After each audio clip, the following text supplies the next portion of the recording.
ACC में जो exam report आती है वो 2 अटेम्प्ट की एक साथ आती है, सितंबर दिसंबर की अभी लेटेस्ट अवेलेबल है। दूसरा, पहला मॉक प्री मॉक मत कर, practice first 2-3 mocks just at your own convenience. पहला मॉक तो अपने कन्वीनियंस पे दिया कर, जस्ट टू नो कि मैं कैसा अभी कर पा रहा हूँ mocks. Then you go for timed mocks, चाहे क्लास मॉक है चाहे pre mock, because these are timed मॉक्स।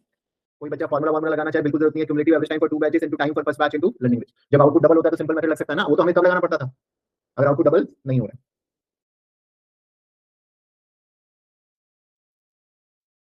Okay all of you, let's discuss PM performance measurement September December 2025 examiner report. तो ये लेटेस्ट एग्जामिनर रिपोर्ट है हमारे पास, और ये examiner report को पहले पढ़ना सीखो। सितंबर और दिसंबर 2025 क्या मतलब हुआ इसका? ये 2 एग्जाम की एक साथ एक्यूमुलेटेड रिपोर्ट है, सितंबर की भी और दिसंबर की भी 2025। तो हमारा एसीसीए में जो एग्जामिनर रिपोर्ट आती है वो 2 अटेम्प्ट की एक साथ आती है बच्चों, सितंबर दिसंबर की अभी लेटेस्ट अवेलेबल है। दूसरा, एक और चीज, एग्जामिनर रिपोर्ट में क्या सेक्शन ए पूरा होता है? नहीं, सेक्शन ए के सिर्फ सेक्शन ए के 4 क्वेश्चन होते हैं। एसीसीए की खास बात यह है कि सेक्शन ए और बी कभी लीक नहीं होता है एसीसीए का। एसीसीए आपको सेक्शन ए और बी कहीं भी नहीं देता है, प्रैक्टिस प्लेटफॉर्म पे भी नहीं मिलेगा जो पास्ट एग्जाम में आया है। फिर भी एग्जामिनर रिपोर्ट एक तरीका है जिससे सेक्शन ए और बी का पता चल सकता है, बट वो भी रेलिवेंट, बहुत ज्यादा नहीं, थोड़ा बहुत। मतलब सेक्शन ए में 15 क्वेश्चन आए होंगे, 15 क्वेश्चन सितंबर में भी आए होंगे, 15 क्वेश्चन दिसंबर में भी आए होंगे। तो 30 में से कौन से हमें कौन से दिए? वो 4 क्वेश्चन जो बच्चों ने सबसे ज्यादा प्रॉब्लम फेस हुई। तो अपन देखते हैं आज कि अपन को भी उन क्वेश्चन में प्रॉब्लम होती क्या। तो 4 क्वेश्चन किस में प्रॉब्लम हुई वो सेक्शन ए में वो देखने हैं हमें, वो सिर्फ 4 क्वेश्चन है। सेक्शन बी में आपको मालूम है टोटल 6 क्वेश्चन हो गए, 3 question 2-2, but ACCA section B का हमें कौन सा देता है? एक क्वेश्चन। कोई एक क्वेश्चन देगा सेक्शन बी का, एक केस स्टडी वाला, मतलब प्रॉपर 10 मार्क्स का एक क्वेश्चन दे दिया, 3 होते हैं क्वेश्चन, तो एक क्वेश्चन ही मिलेगा जिसमें आपको चैलेंज फेस होगा। सेक्शन सी एग्जामिनर रिपोर्ट में जनरली पूरा नहीं होता है, बट सेक्शन सी में जनरली एग्जामिनर रिपोर्ट में बस एग्जामिनर ने यही बताया होता है कि मिस्टेक क्या करी। तो सेक्शन सी के लिए मैं हमेशा रिकमेंड करता हूँ कि पहले आप सेक्शन सी का क्वेश्चन खुद सॉल्व करो पूरा, देन रीड एग्जामिनर रिपोर्ट। क्या मैंने भी वही गलती करी? Most of you will find yes, you have done the same mistake जो एग्जामिनर पॉइंट आउट कर रहा है। और सेक्शन सी कहां से मिलेगा? तो सेक्शन सी हमेशा आउट होता है, आपके प्रैक्टिस प्लेटफॉर्म पे आ जाता है। सितंबर का भी मिल जाएगा, December section C is always available on your practice AC से स्टडी हब, नहीं एसी से प्रैक्टिस प्लेटफॉर्म में। तो ये चीजों को थोड़ा सा बैकग्राउंड मैंने आपको ब्रीफ कर दिया, और इसके साथ साथ प्री मॉक प्रैक्टिस जरूर करना है सब बच्चों को। एसीसी का प्री मॉक आ चुका है, और उस प्री मॉक को टाइम कंडीशन में वो तभी करना once you have practice 2-3 mocks already. पहला मॉक प्री मॉक मत कर, practice first 2-3 mocks just at your own convenience. पहला मॉक तो अपने कन्वीनियंस पे दिया कर, जस्ट टू नो कि यार मैं कैसा अभी कर पा रहा हूँ mocks. Then you go for timed mocks, चाहे क्लास मॉक है चाहे pre mock, because these are timed mocks. Now देखें क्या हाल दिल है, मुश्किल ही लग रहा है, क्वेश्चन देखते ही टेंशन शुरू हो जाती है, दर्द शुरू हो जाता है। कहता है what is carrying value of Barrington equity. सब कुछ अच्छा है दुनिया में, तब तक सब अच्छा है जब तक क्वेश्चन सामने नहीं आता, क्योंकि रियलिटी सामने क्वेश्चन के सामने, क्वेश्चन के बाद आता है। तब तक बच्चा बहुत नॉलेजेबल, उसको दुनिया जहान का नॉलेज, मोदी जी पे बात कर लो, दुनिया की बात कर लो, बट आंसर पूछ लो। तो यहाँ पे क्या पूछा है? Carrying value of equity. PM का क्वेश्चन कम, एफएम का ज्यादा लग रहा है कि इक्विटी की कैरिंग वैल्यू बताओ। तो एक अकाउंट्स के बच्चे से पूछा है इक्विटी की वैल्यू बताओ। कैसे करते बच्चे इस क्वेश्चन?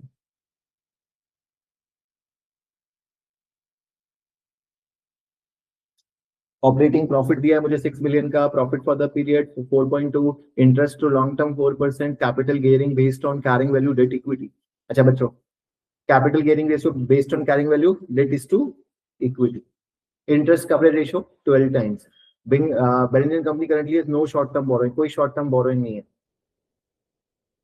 यानी किसी भी एंगल से पीएम का क्वेश्चन तो नहीं है, it's simply your ratio analysis question.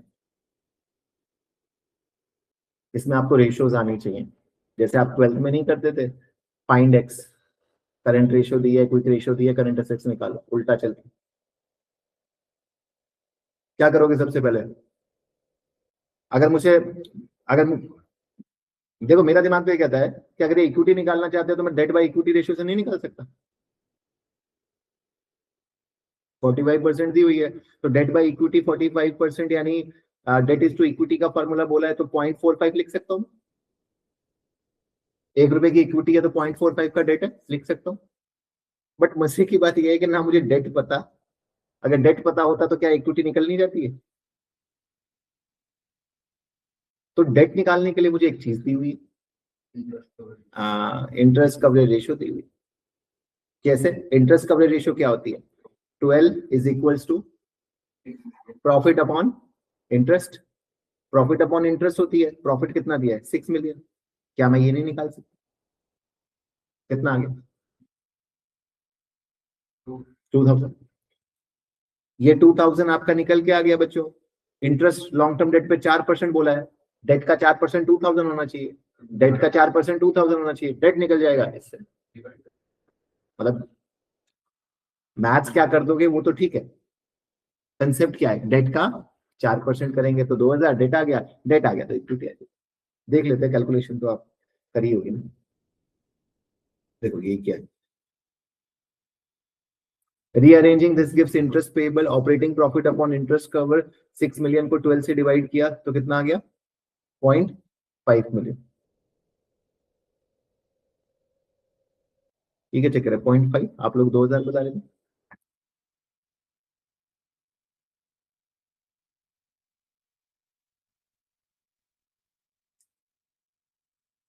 हाँ एक्स जाएगा ना इधर, 6/12 होगा। ठीक, गलत है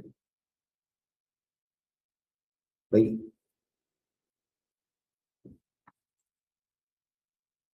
12 is equals to 6/x। Okay, तो x इज इक्वल्स टू 6/12 1, तो ये कितना हो गया?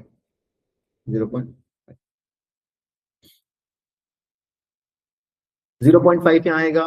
Then use this figure to calculate long term debt. आपको मालूम है debt into 4% is equals to कितना है? 0.5। तो क्या मैं डेट नहीं निकाल सकता? डेट आ जाएगा 12.5। डेट पता है तो मेरा आंसर निकल के आ जाएगा 27.8।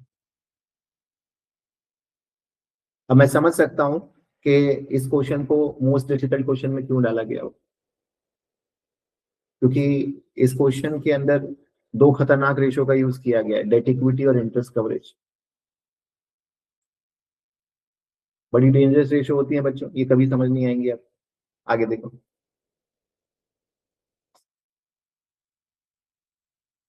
इसका आंसर बताओ। लर्निंग कर्व का नॉलेज टेस्ट किया आप?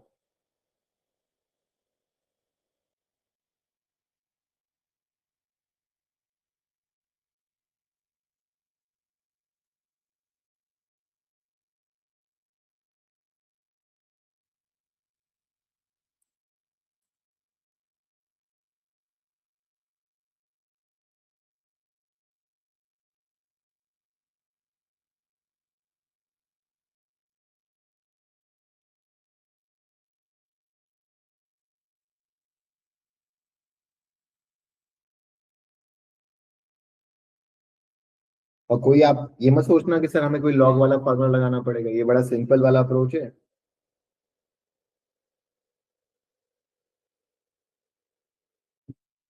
It's a simple approach question.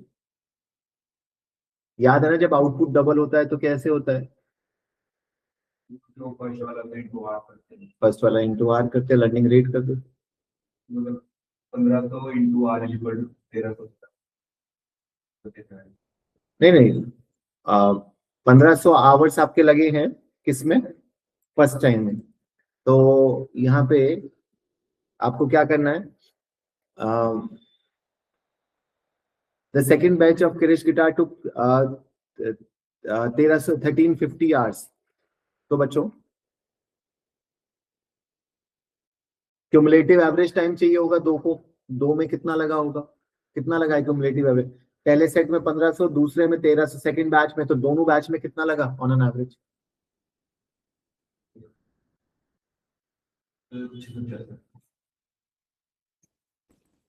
1350 plus 1500 divide by 2, 14-25 लगा, 14-25 एवरेज लग रहा है, क्यूमुलेटिव एवरेज लेते हैं ना बोथ बैच का।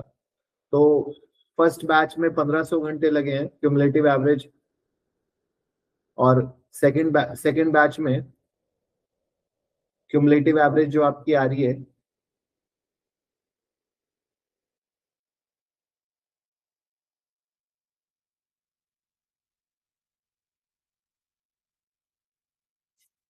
देखो बच्चों, मैं आपको बता रहा था कि पहले बैच में तो 1500 लगे, क्यूमुलेटिव एवरेज टाइम दूसरे का कैसे निकालते, दोनों का ऐड कर दोगे तो कितना आ रहा है 1500, एक सेकेंड, 1500 प्लस 1350 डिवाइड बाय कितना आ रहा है दोस्त ये 75 या 25, शायद कैसे भाई, सही है भाई 1425 और 1500, तो 1425 is equal to 1500 into learning rate R, तो आर कितना हो गया, आर इज इक्वल्स टू 95। आती है बात समझ, आवर पर batch, cumulative total hour, cumulative average hour पर बैच।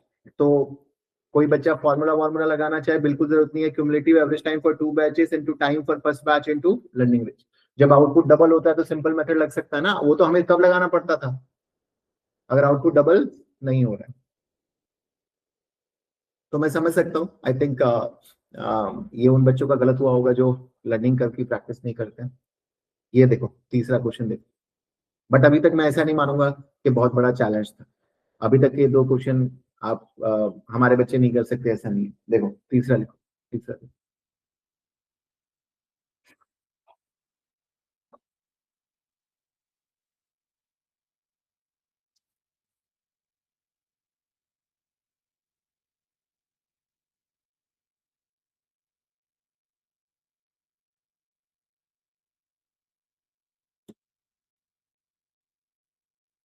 जल्दी बताओ बच्चों, इसमें क्या टाइम लगा।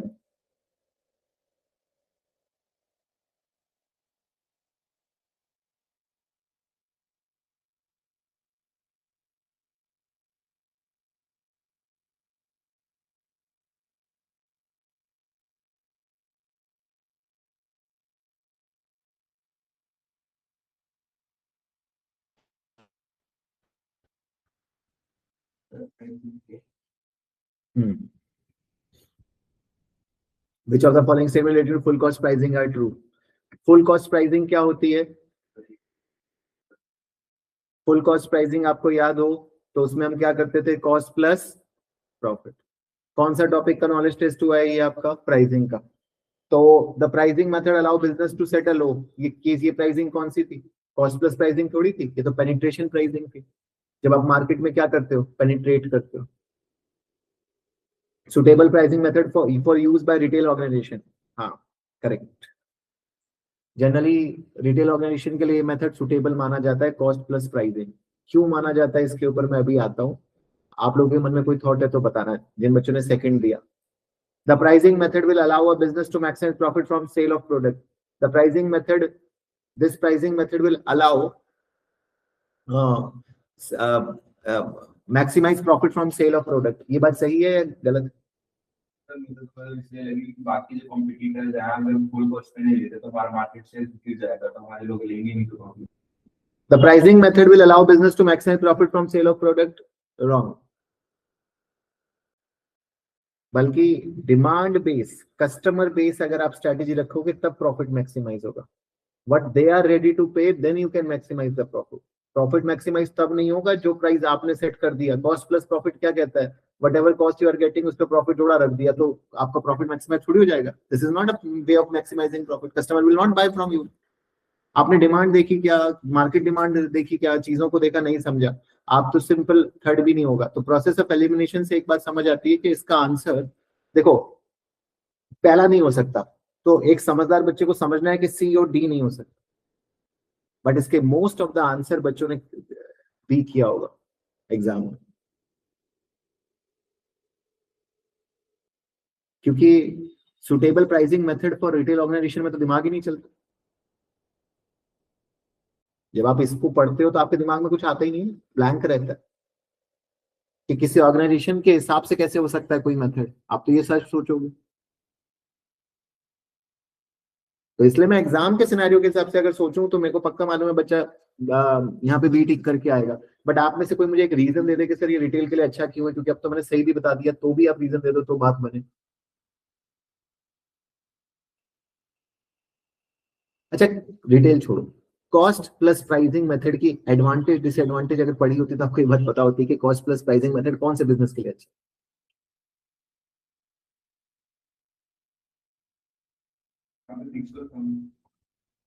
कॉस्ट से मैटर नहीं करता बच्चा, ठीक है आंसर दो जहां फिक्स कॉस्ट का।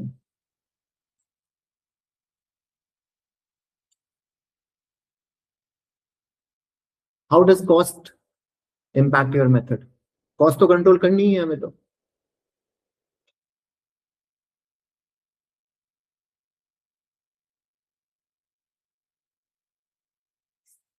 देखो क्या कहता है, cost plus pricing is commonly used by retail organization. Retail organization typically manage different products, so commonly use cost plus for its simplicity and easy applying standard markup across wide variety of items. कहता है retail organisation के पास multiple product, what is retail? जो directly customer को बेच रही है। आप एक पान की दुकान पे जाते हो तो उसके पास आपको मल्टीपल चीजें मिल जाएंगी, पान मिल जाएगा, चिप्स मिल जाएगा, मल्टीपल उसको प्रोडक्ट मिल जाएंगे।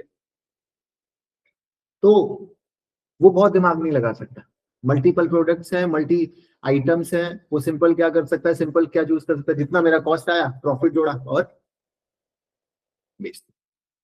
इसे क्या बोलेंगे? Cost plus pricing strategy for retail market. यही एग्जामिनर कहता है retail organization typically manage many products, many different product, so commonly use cost plus for simplicity. Simple गलत सही नहीं है, बट क्या है?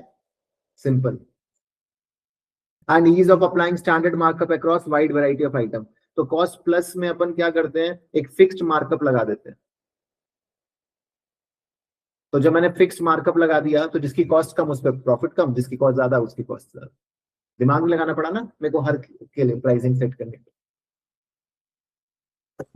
It will not ensure profit maximum, this is done by demand based approach to pricing. कहता है इस method से नहीं होगा, कॉस्ट बेस्ड अप्रोच है। प्रॉफिट मैक्सिमाइजेशन हमेशा कौन से मेथड होंगे?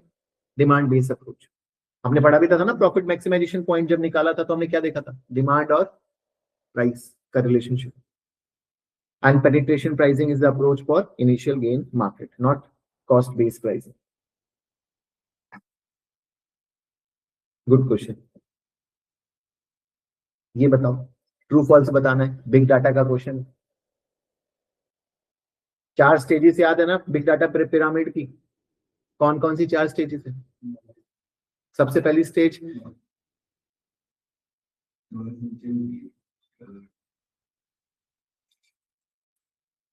डाटा हो गया। डाटा के बाद इंफॉर्मेशन। इंफॉर्मेशन का मतलब क्या है? आइडेंटिफाई करना। भाई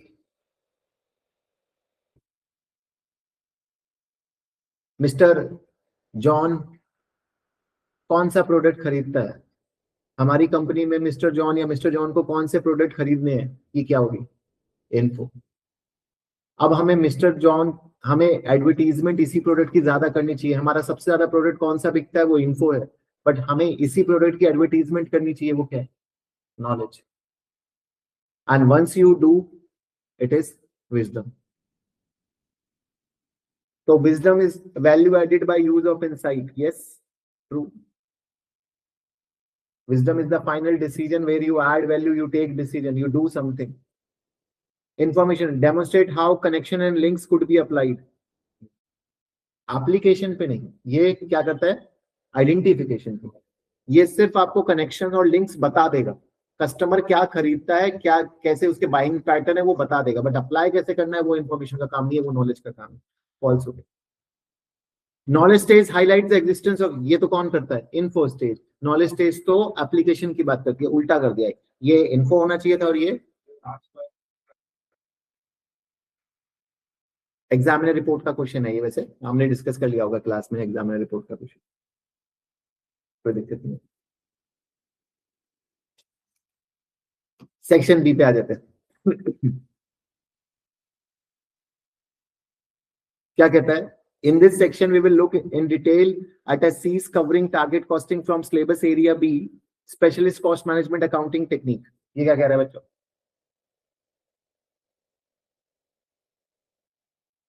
सेक्शन बी में आपसे पूछा गया है, जो सबसे ज्यादा बच्चों को दिक्कत आई वो कौन से टॉपिक में आई है? Target cost. तो देखते हैं, ये आपको सिनेरियो दिया हुआ है, फिर उसके नीचे आपको 5 क्वेश्चन दिए होंगे। कई बार तो थियोरेटिकल क्वेश्चंस के लिए आपको बहुत ज्यादा सिनेरियो पढ़ने की भी जरूरत नहीं पड़ती। विच of the following types of control is target costing? अच्छा, बजटिंग और टारगेट कॉस्टिंग को मिक्स कर दिया। कहता है टारगेट कॉस्टिंग कौन सा कंट्रोल है?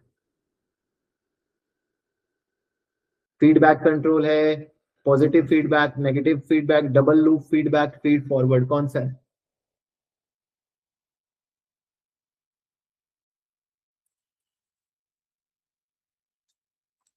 क्या कहते हो?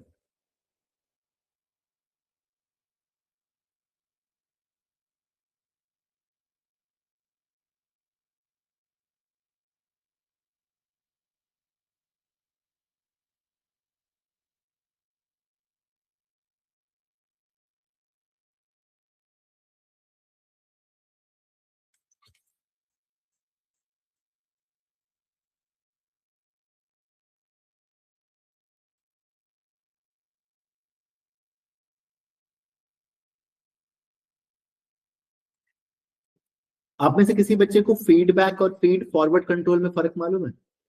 ऊपर के 3 कंट्रोल फीडबैक कंट्रोल है, चाहे कुछ भी नाम बोला हो, पॉजिटिव बोला हो, नेगेटिव बोला हो, डबल लूप बोला हो। इसका आंसर फीडबैक या फीड फॉरवर्ड में से कोई एक होगा। बट अगर आपको फीडबैक और फीड फॉरवर्ड कंट्रोल में डिफरेंस मालूम है तभी हो सकता है ये चीज।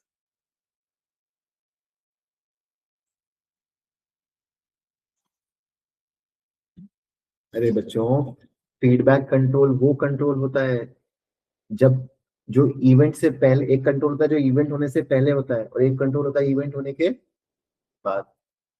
फीडबैक कंट्रोल होने के बाद का कंट्रोल है, होने से पहले का कंट्रोल बाद का। Feedback control is after the event, और फीड फॉरवर्ड कौन सा है? बिफोर। अब मैं दोबारा पूछता हूं आपको, चलो मीनिंग समझा दिया मैंने। टारगेट कॉस्टिंग कौन सा control? After the event. Target costing का फॉर्मूला पता है? टारगेट कॉस्टिंग क्या करता है, किसको कंपेयर करता है? एक्सपेक्टेड कॉस्ट को किससे कंपेयर करता है? टारगेट कॉस्ट से। तो हम कॉस्ट गैप को कम करने की कोशिश कर रहे हैं। जो हम कॉस्ट गैप को कम करने की कोशिश कर रहे हैं वो एक्चुअल कॉस्ट से कर रहे होते हैं, टारगेट एक्सपेक्टेड कॉस्ट से कर रहे होते हैं? Expected cost. कैसे? यही है एनालिटिकल बच्चों, समझो। ये कोई ऐसा चीज नहीं है कि आपको मीनिंग तक मैंने बता दिया फीडबैक फीड फॉरवर्ड का, फिर भी आप टारगेट कॉस्टिंग में अप्लाई नहीं कर पा रहे हो। You are saying target costing is after the event control. तो थ्योरी आएगी एग्जाम में, फीड फॉरवर्ड इसका करेक्ट आंसर है, ठीक है। अच्छा, अगला क्वेश्चन क्या है?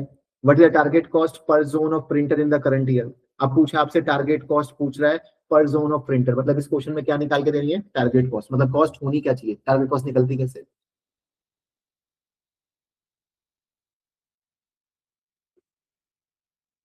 कि हमारी एक्सपेक्टेड हमें मार्केट के अकॉर्डिंग निकालनी, मार्केट से हमें इसका सेलिंग प्राइस रखना पड़ेगा, उसके हिसाब से हमें अरे भाई, expected selling price minus desired markup या मार्जिन, बस यही तो है। तो मुझे ये 2 डाटा अगर ऊपर से मिल जाए तो मैं हो नहीं जाएगा, मेरा टारगेट कॉस्ट निकल के नहीं आ जाएगी? तो करते हैं, ऐसा क्या घबराने वाली बात है? Printer universe company, PU company launching a new printer called Zone. अच्छा, तो पूछा किसके लिए हमसे? जोन के लिए ही पूछा, मतलब हमें ये वाला एरिया पढ़ना। It has invested 3 lakh for the development and launch of zone. The expected demand is 500 unit in current year, selling price of 500 per unit, target profit 25% profit markup and 20% investment per unit. In the current year, selling price 500 per unit, target profit is 25% profit markup and 20% investment per unit. मुझे आप बता सकते हो बच्चों कि यहाँ पे ये आपके पास डाटा है. Through this data, you have to calculate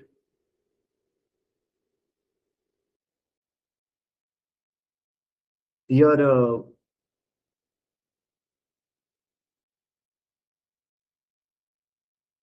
from this data you have to calculate your target cost. तो बताओ कैसे निकलेगी.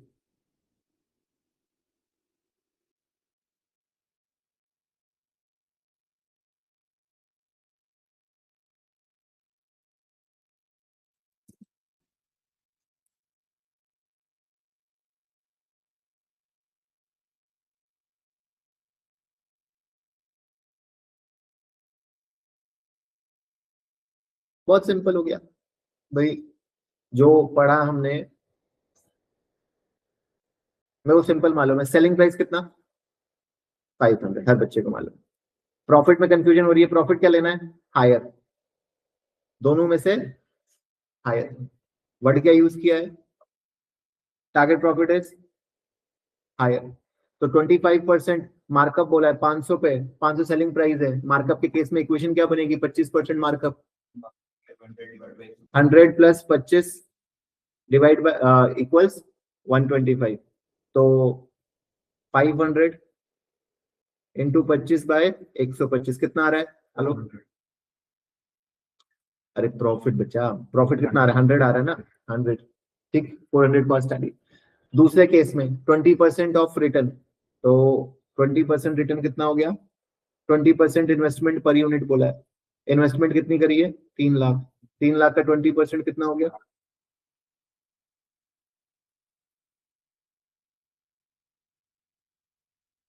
3 लाख का 20% कितना हुआ 60,000. 60,000 हमारे को 500 यूनिट पे. पर यूनिट कितना हो गया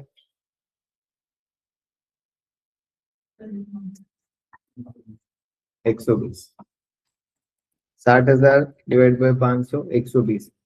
तो दोनों में से हाईएस्ट लोगे क्या लोगे 120 500 भाई 100 या 120. दोनों में से हायर कौन सा होता है 120.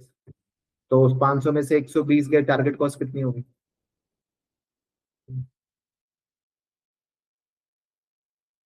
बताओ कोई डाउट.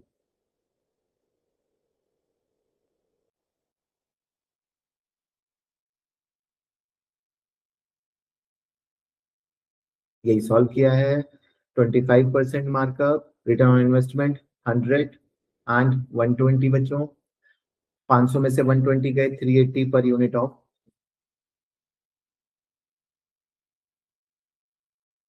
अगला देखो.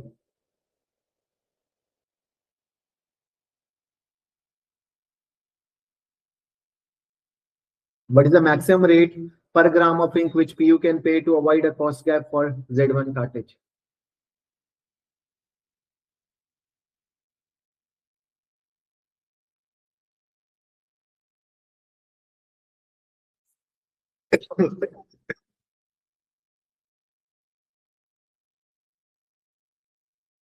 क्या बोला है क्वेश्चन की रिक्वायरमेंट. कई बार जब ऐसा क्वेश्चन आया तो 2-4 बार पढ़ो. अभी ये नहीं कि ऊपर भागने लग जाओ. एग्जाम लेवल पे चीजों को थोड़ा समझना पड़ेगा. कहता है what is the maximum rate पर gram of ink which PU can pay to avoid a cost cap for Z1 cartridge. तो हमारे को इस वाले क्वेश्चन में सबसे पहले तो चाहिए क्या कॉस्ट गैप इसका Z1 कार्टेज का. और एक बार Z1 कार्टेज का कॉस्ट गैप अगर मुझे पता लग गया तब मुझे ये पता करना है कि मैं इंक के लिए कितने रुपए मैक्सिमम देने को कर सकता.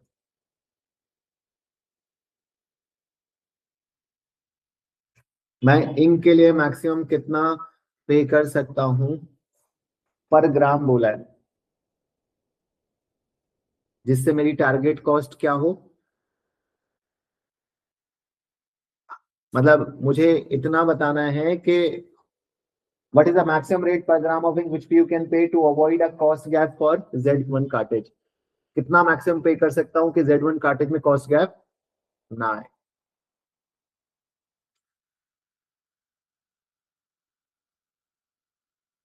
सर हमें पर्टिकुलरली Z1 की एक्सपेक्टेड कॉस्ट बताना है। पढ़ते हैं पहले Z1 के बारे में।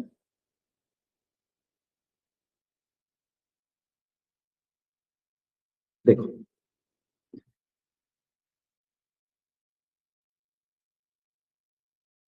ये रहा Z1 कार्टेज, जल्द से इसकी टारगेट कॉस्ट निकालो फर्स्ट।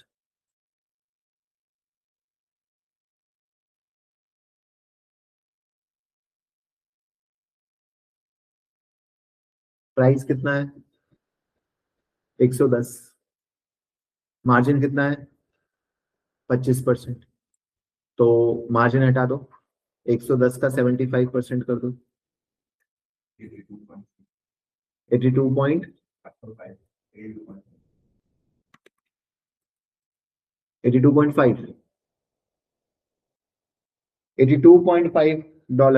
मेरे पास बच्चों टारगेट कॉस्ट आ गई। अब अभी क्या कॉस्ट आ रही है वो निकाल दो दोस्त, करंट कॉस्ट। इन दोनों के डिफरेंस से क्या आएगा कॉस्ट गैप, तो करंट कॉस्ट बताना कितनी आ रही है। केसिंग केसिंग कर रहे हैं, सबको ऐड कर लो। 10 रुपए केसिंग में आ रही है, प्रिंट हेड 16 रुपए, जल्दी से ऐड करते रहो कैलकुलेटर पे। इंक आ रही है 64 पर ग्राम आ रही है, तो 64 पर ग्राम आ रही है। हमें हमें कितना चाहिए 0.5, आधा ग्राम, तो आधा कितना हो गया 32। और 20 रुपए पर मशीन आवर आ रही है, तो हमारा कितना लगता है 1.5 घंटा, तो कितना हो गया 30 हो गया। बताओ कितना हो गया, नहीं किया क्या 88 $88। कैसे निकाला सर दोबारा देखो बताना बच्चों। अम, एक केसिंग में कितना आ रहा है $10 प्लस 1 प्रिंट हेड $16 प्लस 64 1 ग्राम में आती है, और हमारे को 1 यूनिट में कितना लगता है आधा ग्राम, तो कितना हो गया 32 प्लस 1 घंटा मशीन 20 रुपए, 1.5 घंटा 30, तो 88 आ गया। कॉस्ट क्या बताओ जल्दी से, $5.5। अब बताओ मेरा इतना कुछ करने के कोई मार्क्स है क्या अभी तक नहीं। 5.5 से हमें एक बात समझ आ गई कि हमारा एक्सपेंसिव है, तो बट अभी तक आप सॉल्यूशन के पास नहीं पहुंचे। सॉल्यूशन क्या है, कितना रुपए दे सकते हैं, जैसे कॉस्ट है 5.5 की हो, मतलब उसकी जो प्राइस है उसमें 5.5 बता रहे हैं। ऐसे नहीं बचा। देखो आप इंक की बात हुई है, मुझे आप बता सकते हैं इंक की क्या कॉस्ट है, इंक की क्या कॉस्ट है, इंक का कितना कॉस्ट आ रहा है हमारे पास 32।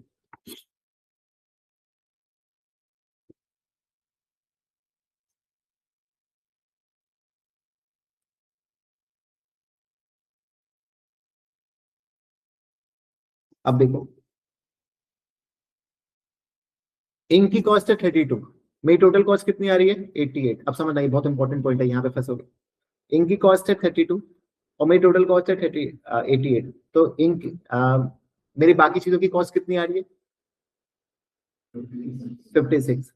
तो मुझे बाकियों के लिए 56 देने में कोई हर्जा नहीं है। क्वेश्चन क्या कह रहा है तुम 56 दो, तो मेरे को नई कॉस्ट कितनी अचीव करनी है 82 पॉइंट, और बाकियों की कॉस्ट कितनी आ रही है 56, तो मेरे को इनके लिए मैं कितना मैक्सिमम देने को तैयार हूँ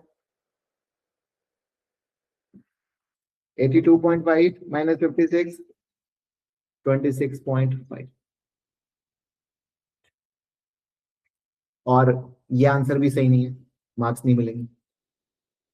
अगर उसके प्राइस में से 32 में से 5.5 माइनस कर दे तो 20.5 जाएगा। हाँ, डायरेक्टली भी आप कर सकते हो, बट आपको ये भी समझना है बच्चों कि जब मैं ये चीज कर रहा हूं तो मुझे 56 जो है, 88 में से 32 गए 56, तो ये जो 26.5 है, मैंने जो ये निकाला है 26.5, ये कैसे निकाला है?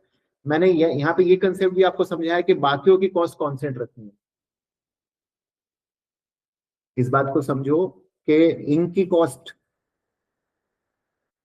मैक्सिमम कितनी होनी चाहिए। डायरेक्टली आप इनकी कॉस्ट से माइनस करके भी निकाल सकते हो और इस तरीके से भी निकाल सकते हो। कितनी होनी चाहिए? 26.5। बट ये आंसर भी गलत है। क्यों? आधा ग्राम। एग्जाम में पर ग्राम बोला है, देखो छोटे छोटे। अब एग्जाम में बच्चा इतनी मुझे तो क्वेश्चन बहुत लेंदी लगा, मेरे ख्याल से छोड़ देना चाहिए एग्जाम में। तो आधा ग्राम कैसे कन्वर्ट करोगे? डिवाइड इनटू 0.5, तो 1 ग्राम का कितना हो गया? 50। बराबर। अब मार्क्स मिले, यहाँ पे आपको लिखना पड़ेगा। पढ़ते हैं क्या करा एग्जामिनर ने।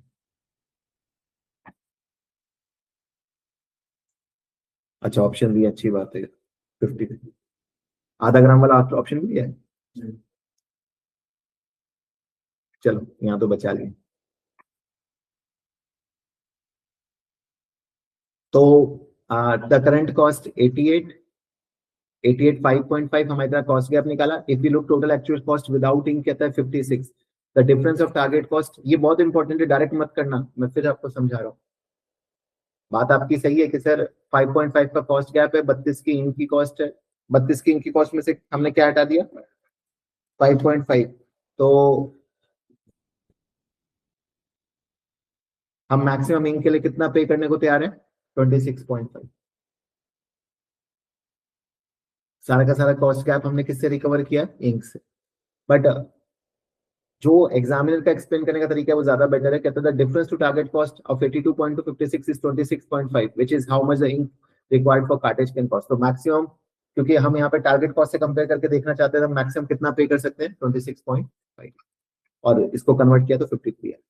चलो, क्वेश्चन नंबर 4 हमारा थ्योरी हो गया, क्वेश्चन नंबर 5 भी थ्योरी हो गया। अच्छी बात है, अब क्वेश्चन नहीं पढ़ना। बताओ आंसर।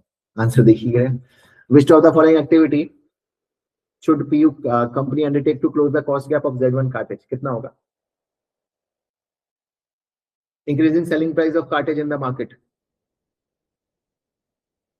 सेलिंग प्राइस बढ़ाने से कॉस्ट गैप कम होगा नहीं होगा?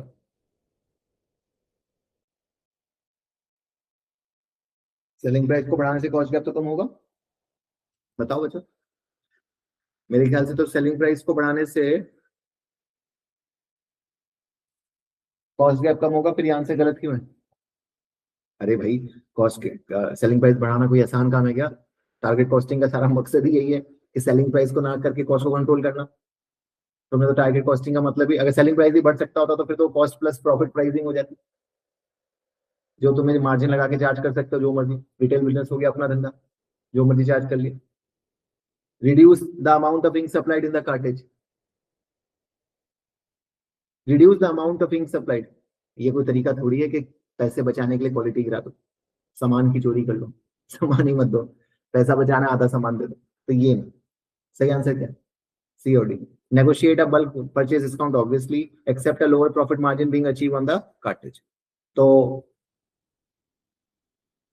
accepting a lower profit margin negotiate are ways to close the cost gap, and increasing selling price isn't viable as it set reference to the market, and reducing amount of mean the cartridge wouldn't last so long, so it would impact the perceived quality of the product. कभी भी cost gap हम quality गिरा के नहीं करते हैं बच्चों की। आगे देखो, लास्टली ये बता दो करेक्ट आंसर क्या है। सी, देखो कितनी जल्दी आपको आ जाता है आंसर जब दिखता है।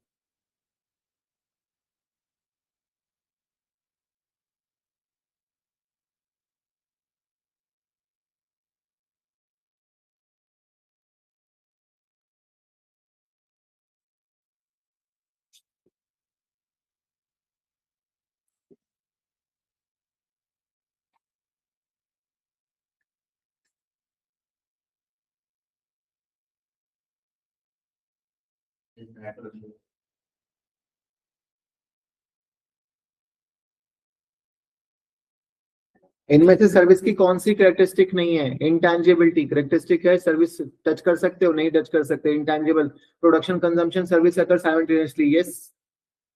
आप बाल कटवाने गए हो तभी बाल कटेंगे आपके, बाद में तो नहीं कटेंगे। अभी अभी वो काट रहा है, 2 दिन बाद आपके घर पे जाके झड़ रहे हैं बाल, तो फिर वो बाल नहीं कटेंगे, कुछ और ही हो गया है।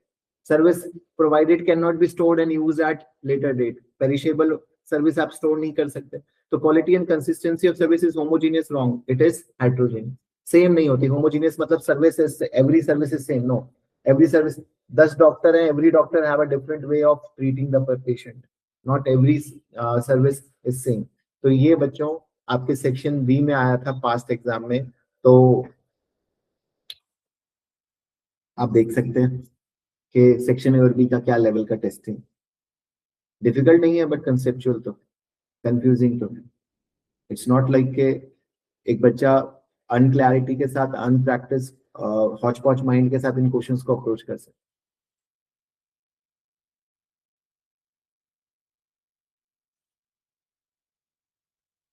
And this is the paper where you have to sit with yourself and think. It's not about that how many classes you have taken, how many times you have taken, how much answers you have listened to. अभी मैं पूरा report आपके साथ discuss कर रहा हूँ. Does it means that you can you have solved this yourself? No. Ultimately जब तक खुद आप गलतियां नहीं करोगे, you will not understand कि where I'm lacking. क्लास में स्टिल आई एम गिविंग, हमेशा मैं कोशिश क्या करूँ कि डायरेक्ट आंसर ना बताऊं, वेट करूं कि आप लोग एक बार सोचो। That is what I suggest you at home also, कि आप इसीलिए तो इसको होम प्रैक्टिस की तरह मैं ट्रीट कर रहा हूँ। इट्स नॉट लाइक कि मैंने सॉल्यूशन बताया आप चेक करो, सॉल्यूशन तो लिखा भी हुआ है। I am for after every question I am giving you time here, you solve yourself, then see के कैसे सॉल्व होना चाहिए। बट वो ऑब्वियसली मैं उतना टाइम नहीं दे सकता जितना आप घर में दे सकते। You can find a particular question for half an hour at home, ठीक है। तो ये आपका सेक्शन ए भी है। हाँ, सेक्शन सी के लिए मेरी रिकमेंडेशन सबको यही है कि जो भी दोनों क्वेश्चन आए हैं इसको एक बार प्रैक्टिस करना, पूरा का पूरा सेक्शन सी का। जो भी क्वेश्चन हमारे एग्जाम रिपोर्ट में, क्योंकि पूरा क्वेश्चन नहीं है, जस्ट पॉइंटर्स है, एक बार देख लेते हैं कौन सा एरिया टच किया है, मोटा मोटा बात देख लेते हैं, बाकी प्रैक्टिस करोगे तो वैसे ही क्लियर हो जाएगा। क्या है तो कहता है Kyle and company, the question is from section C syllabus, decision making specific cost volume CVP analysis का question section C में आ गया। तो it is important to remember that all syllabus area can be tested and therefore broad knowledge of syllabus is required। कह रहा कोई भी syllabus area test हो सकता है पीएम में, सबका नॉलेज होना चाहिए। Canal manufactures and sell 3 models of washing machine, 2 for household use and 1 for industrial market। 3 model बेचते हैं, 2 घर के लिए और तीसरा इंडस्ट्री के लिए। Setting the scene for multi product CVP question, ठीक है, करेक्ट बोला। जैसे ही मल्टी प्रोडक्ट हो गए, मल्टी सीवीपी के सारे कंसेप्ट दिमाग में आ जाने चाहिए।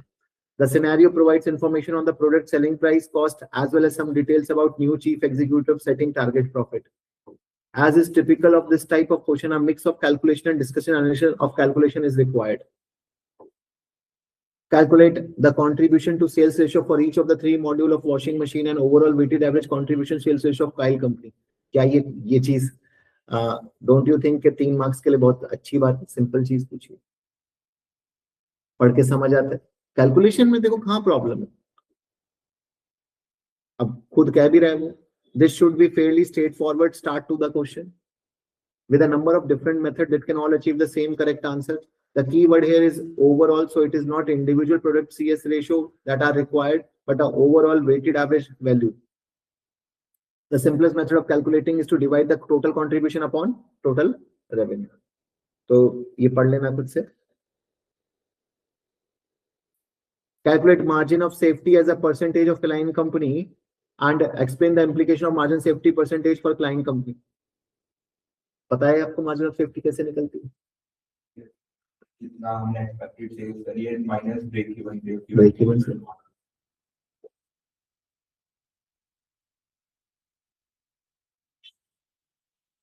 बहुत डिफिकल्ट बात तो नहीं। This calculation aspect of this requirement requires the margin of safety calculation along with break-even point calculation that is required to complete it. where the CS ratio from part A is incorrect, full marks could still be earned here if you are working for clearly shown. ये भी देखो बहुत ये चीजें कितनी चीजें सिखाते हैं। कहता है अगर आपने पार्ट ए में 3 मार्क्स की CS रेशियो गलत कर ली, बिल्कुल गलत आ गई, तब आप सोचोगे पार्ट बी भी पूरा गया मेरा, तो गलत रेशियो में ब्रेक इवन भी गलत निकलेगा, ब्रेक इवन गलत निकलेगा तो मार्जिन ऑफ सेफ्टी गलत निकलेगी। क्लियर कर नहीं काटेंगे, करो तो सही। सोचो ये गलत नहीं है वैसे, अगर तुम्हारा पार्ट ही गलत है, तुम पार्ट भी तुम्हें आता ही नहीं तो पार्ट भी तुम सही कर सकते हो, तुम्हें सिर्फ फॉर्मूला आना चाहिए।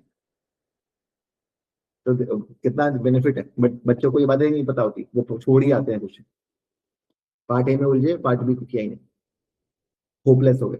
Whether CS ratio from part is correct, full marks still be earned if working था, but working को clearly दिखाना। It is crucial part of exam technique to ensure that all part of exam requirement are attempted, and the second part regarding implication must not be forgotten. The requirement to explain for is generic answer will not score full marks. Information given in the scenario should be used. अब ये main part जो बच्चों ने डूबे होंगे, जो बच्चों को वो कौन सा था, एक्सप्लेन करने वाला।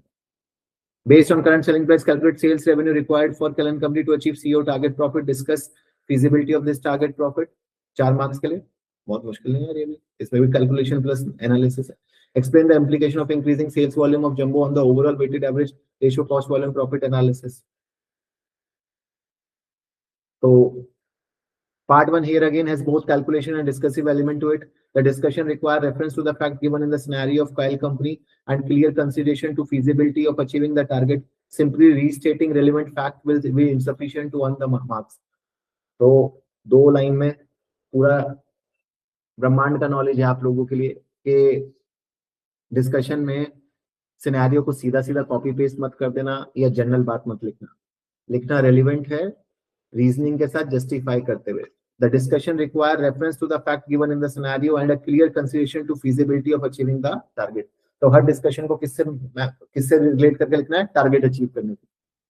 Part 2 is a challenging requirement which asks for discussion of effect of change on 2 specific measures already calculated.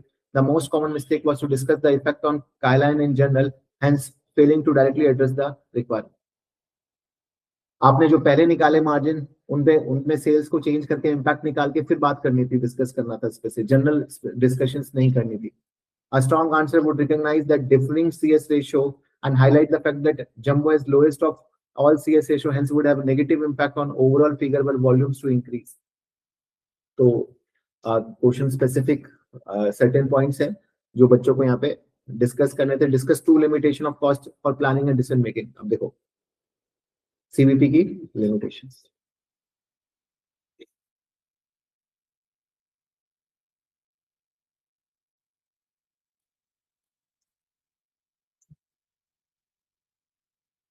यहाँ पे लिखा है आपको सिंपल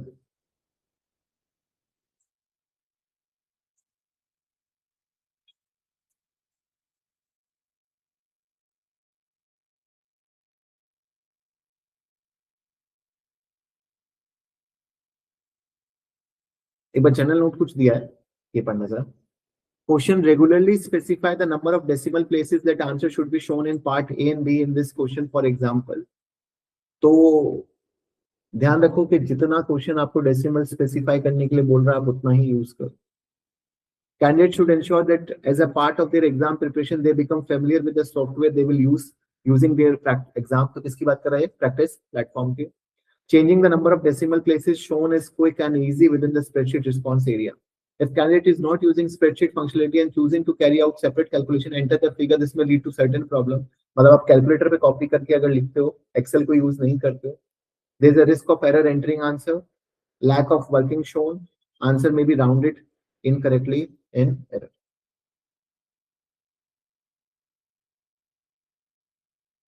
Lastly आपका अगला क्वेश्चन आया है। This question, section E of the syllabus performance measurement and control, it's specifically covered, कौन सा कवर कर रहा है, बैलेंस स्कोर कार्ड। तो ये भी नई बात नहीं है। सीवीपी एनालिसिस का मल्टी प्रोडक्ट भी मैनेजेबल है और पीएम का बैलेंस स्कोर कार्ड भी ऐसा नहीं है कि अननोन एरिया है।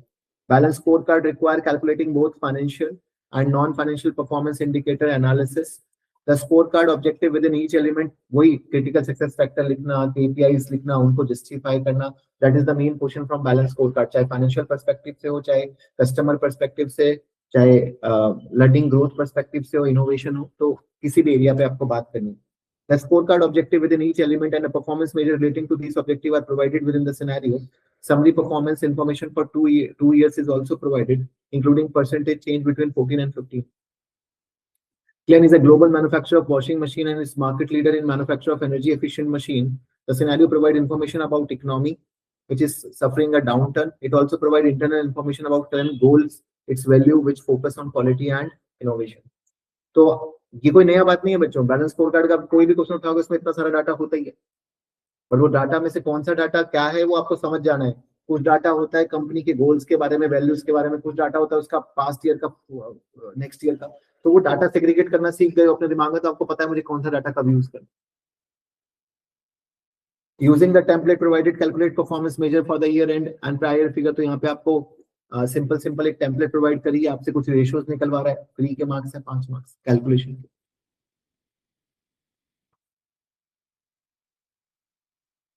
यहाँ पे आपका मेन आता है using performance measure given in Klein company balance scorecard, your calculation from part A analyse performance. A maximum 3 marks will be given for additional calculation performed, 1 marks per calculation.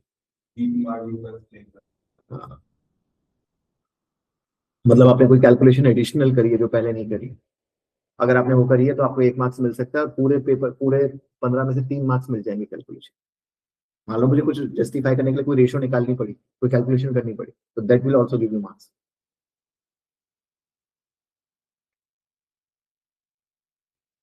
तो देखो last part पढ़ते हैं इसको. अच्छा लिखता है examiner ये सब चीजें, आपको अंडरस्टैंडिंग. देखो प्रैक्टिस तो कर ही रहे हो आप, बट सही तरीके से प्रैक्टिस कर रहे हो नहीं कर रहे हो वो ये चीजें सिखाता है. इसलिए ऐसा नहीं है कि इसके लिए आपको क्वेश्चन पूरा करो फिर पढ़ो तो बहुत अच्छी बात है, बट ऑलरेडी इस टाइप के क्वेश्चन कर रहे हो इसलिए यू अंडरस्टैंड कि what it is talking about. कहता this requirement expect candidate to use their answer to part A to analyze performance in context provided, that is that economic downturn against the objective stated in the information given. तो कहता है part B में जो part A में calculation करी उनको use करके क्या करना, एनालिसिस करना. और जब परफॉर्मेंस एनालाइज कर रहे हो तो ध्यान रखो कि इकोनॉमी का क्या है, डाउनटर्न, रिसेशन है, इकोनॉमी इज गोइंग डाउन. और इस गिरते हुए इकोनॉमी में उनके जो ऑब्जेक्टिव है उनको ध्यान में रखते हुए एनालिसिस करनी. हाउ मच भाई उनकी रेशो गिर रही है तो रिसेशन का तो इम्पैक्ट है. And how can you improve them through what is there objective, what you can suggest them, वो वहां पे बात करनी है. The first note of importance is that candidate could gain additional marks for further calculation if this explicitly stated in a note to the question. It is worthwhile considering what additional calculation would provide valuable insight into performance. However, it is also important to recognize that only relevant figure which has not already been provided would awarded marks. ऊपर भी GP margin निकाला, नीचे भी निकाल दिया, वाह वाह दोबारा मार्क्स मिल जाएंगे, नहीं ये नहीं होगा. Would if the figure are specifically provided in the scenario, the marks will not be earned by recalculating those values. क्या बच्चे कर रहे हैं, दो चीज कर रहे हैं. जब ये लिख रहा है तो मतलब ऐसा हुआ है, जो ऊपर निकाला वही दोबारा निकाल दिया, या एग्जामिनर ने कुछ निकाल के दिया उसे खुद से निकाल दिया दोबारा. दोनों बात गलत है ना. ज्यादा 420 ही है वो तो चलेगी नहीं, कुछ नया एडिशनल करो. ठीक पर खुद निकाल है और जो एग्जामिनर थे उसको देख के उसको एनालाइज कर. एग्जामिनर ने अगर तुम्हें कोई डेज कैलकुलेट करके दिया, मान लो तुम्हें रिसीवेबल कलेक्शन पीरियड उसने कैलकुलेट करके दिया हुआ, तुम दोबारा उसको कैलकुलेट करके मार्क्स थोड़ी गेम्स कर सकते. आगे देखो गलतियां बता रही है, यही एग्जामिनर रिपोर्ट की खास बात. To earn written analysis marks, candidate needed to provide some element of analysis or insight which add value, help assess claim performance. For example, the percentage machine which defect has fallen from 0.69% to 0.64 would not earn a marks because simply stating calculation required in A. Some candidate took this approach and therefore did not perform well in this question requirement. To earn the written, candidate need to include some comment on the significance of these figures. क्या कह रहा है पढ़ के देखो.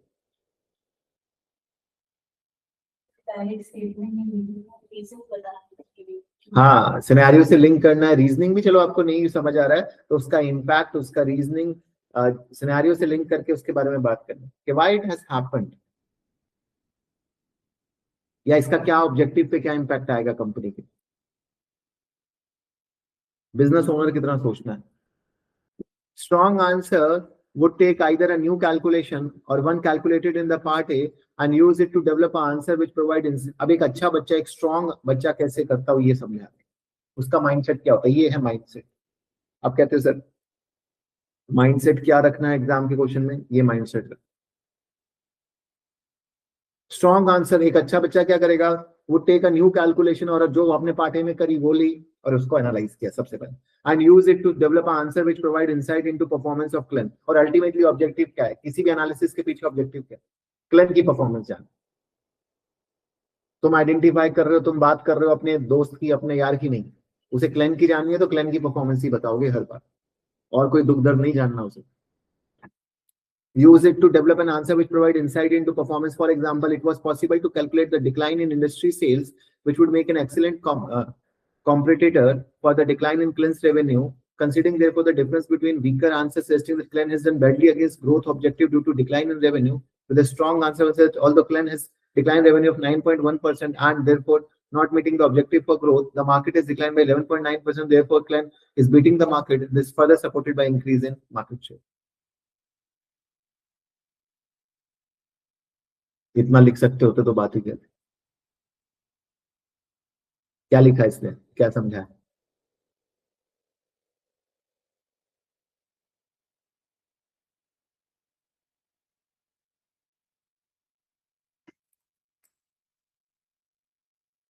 हुआ क्या कह रहे, वीकर आंसर क्या थे. अब रेवेन्यू पक्का गिरा होगा इसका, डाउन टाउन है, रेवेन्यू गिरा होगा, और ऑब्जेक्टिव में लिखा होगा कि इसको क्या चाहिए, ग्रोथ चाहिए. तो समझदार बच्चे ने समझदारी दिखा दी, उसने क्या बोला, भाई रेवेन्यू गिरा है, growth objective not achieve. But examiner क्या कह रहा है, कह रहा है ये जो वीक, ये बहुत वीक आंसर, इसमें एनालिसिस नहीं है. आप इसमें नंबर्स भी गेन कर सकते हो. पहले निकालो कि रेवेन्यू कितने से फॉल हुआ है, डिक्लाइन इन रेवेन्यू कितने का हुआ है, 9 पर, और ओवरऑल इंडस्ट्री का रेवेन्यू कितने से डिक्लाइन हुआ है, 11.9. तो हम तो बेटर ही हैं. और कह रहा है मार्केट शेयर हमारा बड़ा है, वो बात ये शो भी कर रहा है. मार्केट डिक्लाइन हो रहा है 11.9% से, और हमारा फॉल हुआ है सिर्फ 9.1% से. Therefore, not meeting its objective growth, the market has declined by 11%. Therefore, Clen beating the market. This is further supported by increase in market share. As demonstrated above, strong answers are often able to link different elements of balanced scorecard to provide deeper analysis of performance and earn higher marks in developed points. This ability to think about scenario in the entirety and provide links rather than discuss each performance measure individually show a higher level of understanding and likely to be beneficial across many different PM requirements. So ultimately, आप one by one चलोगे तो examiner का ये कहना है कि individually उतनी अच्छी एनालिसिस नहीं निकल के आ पाती जब पूरा सिनेरियो को लिंक करके निकल के आ पाती.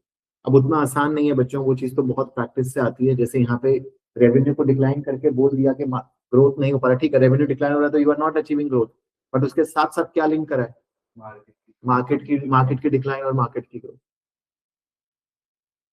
It's saying that market is declining, but we are declining, but the market has declined by 11.9%. So we are able to maintain our share. बाकी सबका शेयर ज्यादा गिरा है, हमारा शेयर सिर्फ 9.1 से गिरा है. तो अल्टीमेटली उनका 11 से गिरा है, हमारा 9 से गिरा है, तो हमारा शेयर बढ़ गया.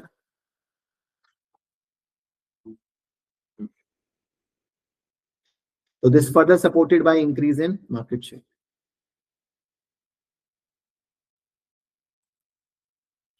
तो बच्चों इससे एक बात तो क्लियर है कि सेक्शन सी कैलकुलेशन बेस्ड कम होने वाला. सेक्शन सी कैलकुलेशन के मार्क्स फिर भी देखे जाएगा. जैसे अगर मैं इस दोनों क्वेश्चन को मिलाऊं तो अराउंड 10 to 15 मार्क्स कैलकुलेशन के हैं टोटल, सब कुछ मिला जुला के. बट मोर देन 50% मार्क्स यानी 60% मार्क्स आपके एनालिसिस रहने वाला है. और पीएम में फालतू एनालिसिस करने का कोई भी फायदा नहीं, उसके कोई मार्क्स नहीं. पीएम में एनालिसिस आपको जब भी करनी है रिक्वायरमेंट को समझ के करनी. ऐसा नहीं आपको आती नहीं, बट कई बार रिक्वायरमेंट ही नहीं समझ आती है. हम बार बार ना एनालिसिस करते करते भूल जाते हैं कि रिक्वायरमेंट किस चीज की एनालिसिस मांगी. They want analysis of performance of Klein, तो you have to talk general point नहीं बात करो, रेलेवेंट बात करो, क्लेन से रिलेटेड बात करो, सिनेरियो से पॉइंट उठा के बात करो. सिंपल स्ट्रेट फॉरवर्ड पॉइंट मत लिखो. क्वेश्चन खुद कह रहा है मैं 3 मार्क्स कैलकुलेशन का दूंगा, तो ढूंढो कुछ कैलकुलेशंस में क्या कर सकता हूँ जिससे मुझे 3 मार्क्स तो एटलीस्ट मिले। कैलकुलेशन का तो 3 मार्क्स फ्री के हैं, एनालिसिस उनसे गलत होगी तो भी ठीक है, बट एक अच्छी कैलकुलेशन उनसे निकल के आ सकती है तो वो हो सकता है। और रेवेन्यू का इंक्रीज डिक्रीज तो एक नॉर्मल कैलकुलेशन है ही, होनी ही चाहिए, अगर नहीं गिवन थी तो क्वेश्चन। ठीक है, तो दिस इज योर बच्चों पीएम एग्जामिनर रिपोर्ट सितंबर दिसंबर 2025।